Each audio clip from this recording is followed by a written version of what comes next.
sign, Capricorn, Taurus, and Virgo, kumusta po kayo guys? Okay, so Earth sign, maraming salamat po sa walang sawang pagsubaybay sa ating mga reading. And sa mga bago pa lang, sa mga naligaw sa ating channel, ayan, mag-subscribe na rin po kayo guys, no? Okay, so sa mga nagtatanong pala guys kung paano po magpa-private reading, ay iiwan ko na lang po yung link sa atin pong description box below. So, tignan natin, Earth sign, gabay, kapalaran sa inyo ngayon. Ayan, malapit na ang Valentine's Day. So, may ka-date na ba ang mga Earth sign? Nakikita ko yung yung struggle ng mga Earth sign pagdating sa kanilang love life. Oh, tignan natin ha. Earth sign, Capricorn, Taurus, and Virgo. Meron po tayong open up to change. So, Earth sign, para bang may pagbabago dito. Actually, medyo logical ang mga sagutan ng mga Earth sign ngayong araw, no?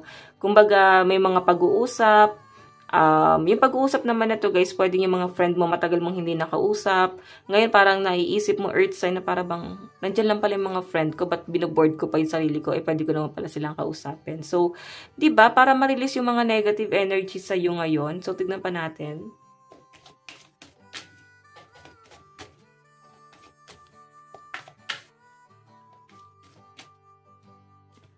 Meron po tayong shine. Wow. There's a sunshine after the rain. So, parang alam niyo guys, ito changes pagdating sa pamumuhay mo. Kung na-feel mo Earth sign na nagkaroon ng matinding sakuna. So, ang pinapakita sa akin dito guys, may pagbabago pagdating dito. Okay? Meron tayong honor your feelings. So, sa pinapakita sa akin guys, ngayon kasi, ikaw yung tipo ng tao na para bang, para kang apple in the eye. Parang nandun ka sa sentro, nandun ka sa spotlight ngayong araw, no? Kumbaga, maraming nakakapuna sa inyo, guys, kasi sa pagiging logical mo, sa pagiging good advisor mo, kung paano ka mag-deliver ng message, guys, maraming na-amaze sa inyo.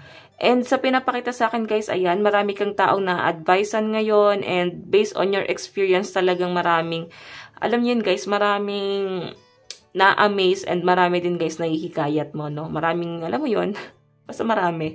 Maraming natutuwa sa inyo. Parang iniidolo ka nila, no? Good speaker. Siguro yan yung trabaho ng iba sa inyo, guys, no? Coach, di ba? Baka coach kayo. So, tignan pa natin. Earth sign.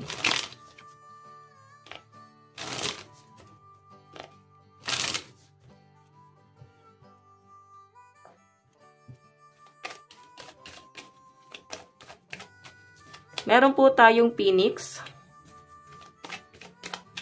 So, guys, sa pinapakita sa akin dito, parang pabago-bago ka mag-isip ngayon. O, the runner. Parang dati ayaw mo dun sa bagay na yon, ayaw mo dun sa person mo ngayon, parang habol na habol ka. Or, pwede yung person mo yan, guys. Parang dati ayaw niya naman sa'yo. Ngayon, parang humahabol siya ng humahabol sa inyo, guys. Parang, ano ba nangyayari sa kanya? Okay? Siguro hanggang ngayon, guys, nile-let go mo na siya, pero hinahabol ka pa rin niya ng hinahabol. Ayan, no? Kailangan mo rin guys ng time para sa sarili mo. So, I think, Earth sign, nandun ka sa point na, nandun ka sa point na para bang mas nakikilala mo yung sarili mo. Okay? Mas nag-heal ka ng nag-iisa. Mas masaya ka ng nag-iisa. Ngayon, para bang bumabaliktad yung sitwasyon, Earth sign, no? Kung dati ko yung habol ng habol dito, ngayon siya naman yung habol ng habol sa inyo. Na-realize kasi ng mga Earth sign na parang, ano mapapala ko sa taong yon? Wala naman pala. So, ba't ko siya hinahabol? Wala kang napala. Yun ang nakikita ko, Earth sign, no? Ngayon, kailangan mo ng time para ma-release yung mga blockages na ibinigay ng taong to, guys, no? Blockages niya na na-absorb mo. Earth sign. Ngayon, sa pinapakita sa akin, habol na habol yung person mo kasi hindi kanya kayang mawala. Okay? Ayan, no? So, titignan pa natin, guys. Pagdating sa inyong finances, Earth sign, Capricorn, Taurus, and Virgo.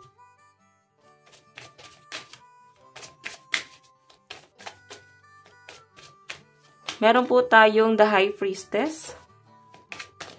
Okay, so malakas ang intuition ng mga Earth signs. So, pagdating sa inyong pera, guys, napaka-matured ng energy mo, no? Napaka-matured mo mag-isip, magaling ka magplano. Actually, natutuwa, no? Natutuwa ka sa mga nangyayari kasi gumaganda yung daloy ng pera mo and nagkakaroon ka ng mga bagong idea.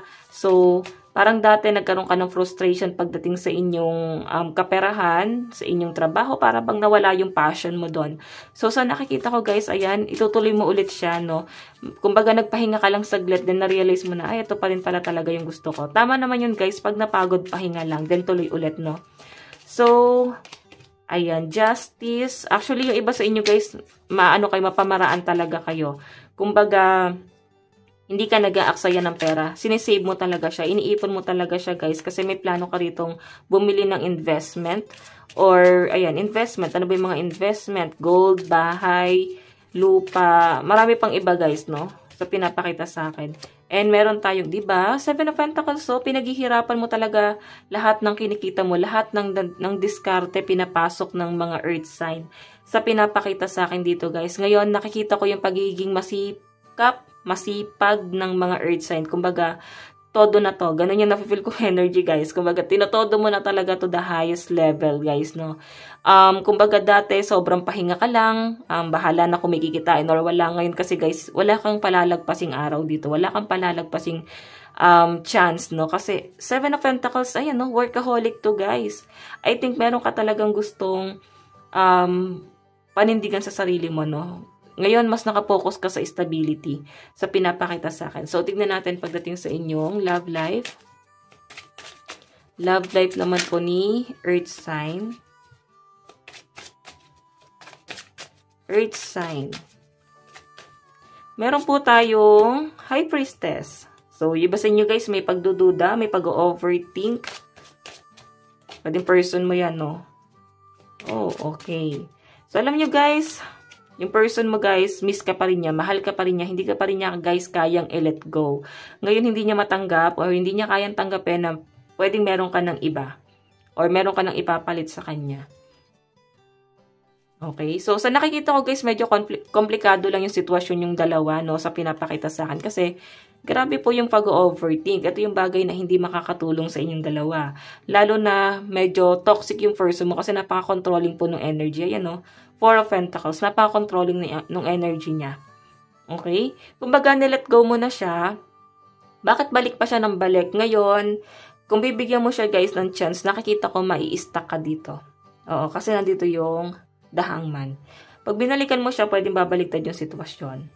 Ngayon nga guys, bumabaliktad na eh. Nakaka-move on ka na eh. So, tignan natin. Love advice. Meron po tayong this could be the one. And meron tayong release your ex. Kakasabi ko lang guys, oh. Kahit yung card sinabi dito, na kailangan mo nang i-release yan. Kailangan mo nang kalimutan yan guys. Wag mo nang pabalikin sa buhay mo guys. Kasi hindi siya yung para sa'yo. True love, eto may darating sa inyo na new person. And I think mas worth it yung taong yon. Okay? Alin dapat yung gawin? Meron tayong 111. 1111 is an important number for twin flames. It symbolizes that harmony and balance of soul counterparts. So, kung sino yung mga na-meet mo and parang feeling mo hindi nagtagal sa inyo, I think twin flame mo yon, mga ka-same vibes mo pero hindi mo guys makakatulungan. Hindi mo makakatuluyan, okay? Attraction, marami pang dadaan sa inyo and sobrang attracted ang mga earth sign, no? Maraming na-attract sa inyo, maraming nagkakagusto sa inyo kasi sa vibes mo, sa dating mo, sa ano mo yun, kung paano ka mag-isip guys, grabe no? Ang lakas ng dating mo sa kanila. So, Earth sign, ito lang naman po ang inyong reading. Maaring ang kadil nyo guys ngayon ay Aquarius, Leo, and Pisces. So guys, ito lang po ang inyong reading hanggang sa muli. God bless and love you all. Thank you!